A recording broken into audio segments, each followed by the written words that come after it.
Hi everyone, you might be new to Angular. You're trying to run Angular command in Visual Studio Code and then you get this error. But what do I do? How do I actually fix this?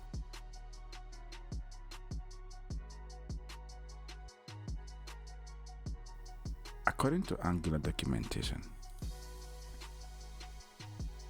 PowerScript is disabled by default. So based on the documentation that is here, in your terminal, in your Visual Studio Code, just copy this command and then run it.